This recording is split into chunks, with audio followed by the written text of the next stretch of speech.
Ya, kembali bersama kami di Indonesia Bicara di era digital 4.0 ini banyak dari kita yang somehow tidak sadar bahwa manusia, internet, dan dunia digital ini batasnya sudah sangat kabur atau blur seperti itu. Dan banyak dari kita tidak sadar bahwa ada informasi yang kita bagi ke ranah internet dan ke ranah publik, namun itu sebenarnya sangat berbahaya. Nah, kita masih bicara mengenai keamanan cyber, mulai dari kita sendiri, masih bersama ada Pak Anton Setiawan dari Direktur Proteksi Ekonomi Digital Badan Cyber Sandi Negara di sini bersama saya, dan di ujung Zoom call saya mendapat tambahan narasumber, ada Pak Alphonse Tanujaya, ini pengamat teknologi informasi. Halo Pak Alphonse. Halo Juno, halo Apa Pak kabar? Anton. Iya. Baik, terima kasih. Pak, kita bicara keamanan cyber, dimulai dari kita sendiri. Ini menarik bahwa kita harus punya awareness ini, biar masyarakat tahu bahwa dunia digital ini memang sangat tadi punya resiko. Kita tahu semua lini kehidupan sekarang menggunakan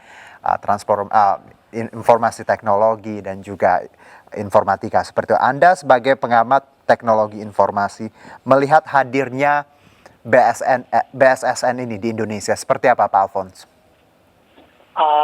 Saya melihat BSSN adalah satu peran pemerintah yang baik ya. Okay. Jadi memang untuk ranah digital ini kita perlu ada pengawas dan wasit yang baik. Jadi karena kalau didiamkan, pemain digital ini akan mengeksploitasi data ini dengan semaksimal mungkin.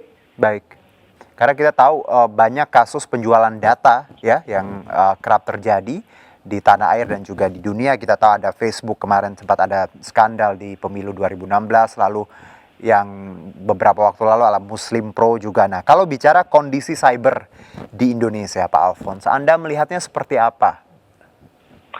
Kalau kondisi cyber di Indonesia sebenarnya pada prinsipnya sama dengan kondisi cyber di dunia. Okay. Dan ini bisa merepresentasikan dengan cukup baik. Dan hal yang perlu kita sadari adalah pengguna internet Indonesia ini sudah sangat besar. Kita masuk 10 besar pengguna di dunia, sehingga apapun yang terjadi di belahan manapun di dunia ini dengan nyata dalam waktu yang singkat akan terjadi di Indonesia. Itu yang perlu kita sadari.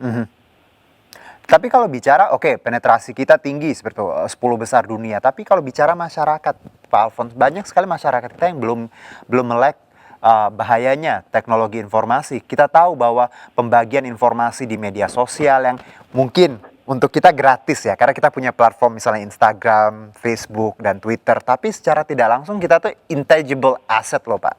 Atau aset yang let's say tersembunyi seperti untuk mereka. Karena data kita bisa dijual, dimanfaatkan, dan ini sudah ada kasus. Nah, Anda melihat meleknya masyarakat Indonesia terhadap teknologi informasi ini seperti apa?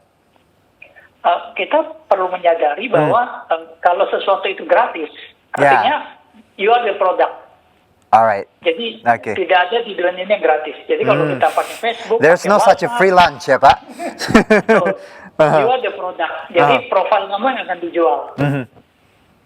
Nah, Anda melihat bahwa kita penetrasinya tinggi, tapi kesadaran masyarakat ini yang sangat kurang. Lalu ini berarti ada celah dong untuk banyak sekali serangan cyber, kriminalitas di dunia teknologi. Seperti itu Pak Alphonse. Dari sisi serangannya saya setuju. Memang secara nyata serangan cyber itu sangat tinggi. Dan peluang pengguna internet Indonesia menjadi korban juga sangat tinggi. Karena banyak pengguna yang kurang fasih dengan hal ini. Cuman yang menjadi masalah, kita perlu menyadari bahwa lebih banyak manfaatnya daripada mudaratnya. Jadi mau nggak mau kita memang harus hidup di dalam dunia digital. Apalagi dipercepat dengan pandemi ini, mau nggak mau kita harus di dunia digital itu. Karena itu kita memang perlu mendidik masyarakat untuk menyadari datanya ada di mana, bagaimana mengamankannya. Nah, di sini BSSN juga saya rasa perannya cukup sentral ya untuk membantu. Karena kita tahu informasi ini kan sesuatu yang tadi bisa disimpan, dikelola, bahkan diperjualbelikan. Jadi agak bahaya kalau tidak ada lembaga seperti BSSN yang mengatur ini. Nah, saya ke Pak Anton. Pak Anton, kalau bicara tadi, oke, kita penetrasi internet tinggi sekali, 10 besar di dunia, pengguna layanan media sosial juga ada di beberapa 3 besar negara di dunia. Anda melihat, tapi di satu sisi masyarakat kita juga masih, let's say tadi, tidak melek Pak terhadap ada ancaman ketika kita membagikan informasi. Nah, Anda BSSN sendiri punya tidak tindakan atau campaign agar tadi bahwa oke, kita proteksi di lini-lini tadi yang memang legal segala macam, tapi di satu sisi dari hulunya juga masyarakatnya juga harus diedukasi. Iya, benar. Jadi kalau tadi sudah disampaikan bahwa penetrasinya tinggi, dan tadi Pak Alphonse sampaikan bahwa apa yang terjadi di dunia juga cepat terjadi di kita. Betul. Itu sebuah tantangan di mana budaya kita belum, gitu, teknologinya masuk cepat, budayanya belum mengimbangi. Makanya itu sebetulnya sudah tertuang di dalam Undang-Undang ITE yang kemudian diturunkan melalui peraturan pemerintah PP 71 tahun 2019 mengenai penyelenggaraan sistem dan transaksi elektronik. Di pasal 94 kita mengatakan bahwa di situ yang bagian A paling pertama, gitu kan, peran pemerintah kan 2, fasilitasi dan perlindungan. Nah, perlindungannya gimana? Perlindungannya adalah menetapkan strategi keamanan siber nasional dan membangun budaya keamanan siber. Itu yang kita lakukan, gitu ya. Jadi BSSN punya program-program kampanye, namanya kampanye literasi keamanan siber atau disingkat KLIK. Gitu. Itu setiap tahun kita lakukan, tetapi itu saja tidak cukup. Kita perlu peran dari teman-teman yang lain, stakeholder yang lain, seperti Pak Alphonse yang selalu bicara di publik menjelaskan keamanan siber, seperti teman-teman di pendidikan, ya, di universitas, teman-teman di komunitas. Mari bersama-sama kita campaign untuk menjelaskan tantangan gitu dan peluang dengan adanya teknologi, khususnya keamanan di ruang cyber. Oke, saya ke Pak Alphonse lagi. Pak Alphonse, kita beberapa kali mendengar kasus penjualan data ya. Kalau di Indonesia ada online store, fintech juga. Kalau di luar negeri tadi yang saya sebutkan sempat Facebook di 2016, lalu Muslim Pro yang beberapa bulan lalu dituduh tapi dibantah. Nah, Anda melihat Pak Alphonse, ancaman penjualan data informasi di tanah air seperti apa Pak? Jadi dalam hal ini kita mungkin ambil kenyataannya bahwa data ini sudah ada di luar dan rentan untuk dijual. Jadi sebagai pengguna kita perlu menyadari bahwa sekali kita memiliki satu akun media sosial, akun e-commerce, akun apa, artinya kita menyerahkan data kita pengelola media sosial itu. Betul. Jika pengelola data itu ceroboh atau misalnya kebobolan dan datanya bocor, mereka minta maaf atau melakukan perbaikan, tetapi kita yang jadi korban, data kita yang akan dieksploitasi. Nah, karena itu sebagai pengguna kita perlu cerdas. Nah, bagaimana cerdasnya? Yang pertama, jangan pernah menggunakan password yang sama untuk berbagai akun. Itu pertama. Jadi itu yang perlu dihindari. Itu bisa diatasi dengan cara menggunakan password manager. Jadi kita mengingat ada ratusan kredensial dengan password manager. Kita perlu mengingat satu aja. Itu poin pertama. Poin kedua, pengguna akun ini harus cerdas. Jadi kalau melihat akun yang tidak aman, jangan mau dipakai gitu loh. Jadi misalnya ada akun media sosial yang cuma username dan password. Saya tidak sarankan untuk digunakan. Kenapa? Karena artinya pengamanannya nggak bagus. Kalau ada malware atau ada trojan di komputer atau perangkat kita, dia bisa ngambil username dan password kita dan akun bisa diambil alih. Tetapi kita harus meyakinkan bahwa layanan yang dijual menggunakan OTP, one time password, sehingga sekalipun username dan password itu dicuri, tetap tidak bisa diambil alih akunnya karena ada one time password. Kira-kira hal-hal seperti itu yang perlu kita informasikan ke para pengguna internet Indonesia. Oke, one time password ini menarik bahwa beberapa layanan sudah menerapkan ini ya Pak, dan ini salah satu jadi let's say cara yang menghindari tadi Pak ya untuk penipuan segala macam. Karena one time password cuma bisa diakses orang yang punya akses tadi ya Pak ya. Betul. Oke, betul. Baik. Saya ke Pak Anton lagi Pak. Menarik tadi kalau dari Pak Alphonse menyebutkan harus pinter-pinter pilih ya jaringan media sosial juga. Ya kita harus let's say kita harus sangat hati-hati. Kalau dari BSSN sendiri apa yang mungkin bisa ditambahkan agar masyarakat tadi lebih hati-hati lagi dalam transaksi digital? Apa yang do and don'ts? ketika kita menggunakan teknologi gitu kan supaya kita bisa memanfaatkan dengan baik, maka kita harus memahami teknologi tersebut.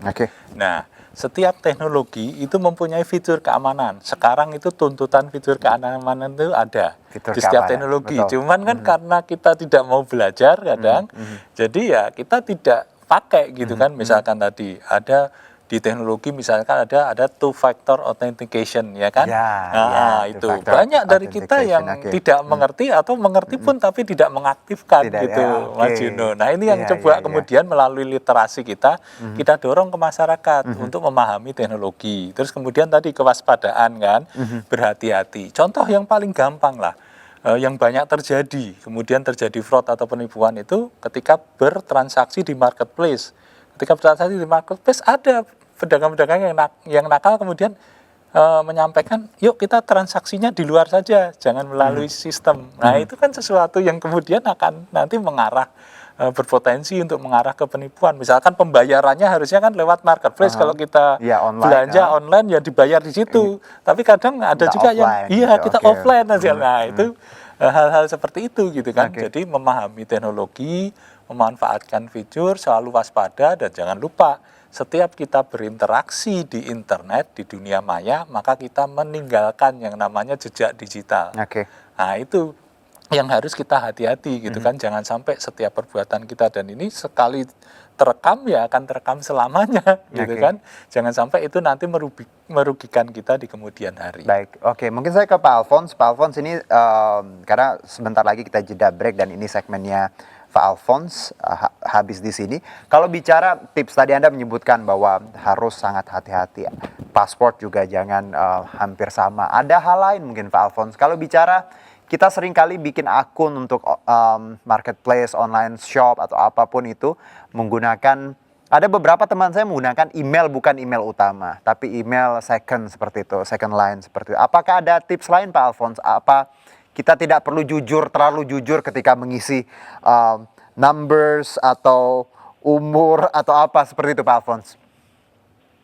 Boleh juga, kita tidak perlu mengisi dengan yang sebenarnya, tetapi yang penting adalah satu konsistensi dan harus ingat jangan sampai isinya salah terus habis itu lupa. Ya.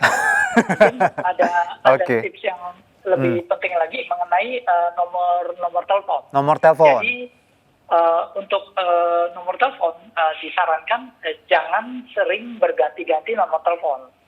Jadi kalau nomor telepon Anda sadari bahwa itu digunakan untuk keperluan OTP (one time password).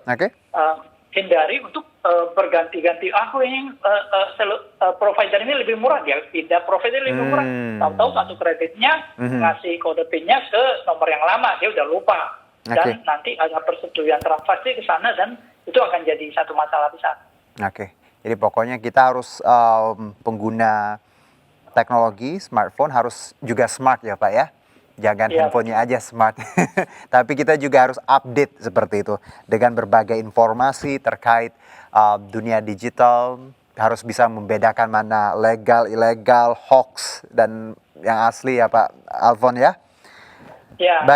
Baik Pak Alphonse, terima kasih atas waktunya. Sedang berbincang dengan Anda sebagai pengamat teknologi informasi, dan kita akan kembali lagi di Indonesia Bicara masih bersama Pak Anton di sini dari BSSN. Tetap bersama kami.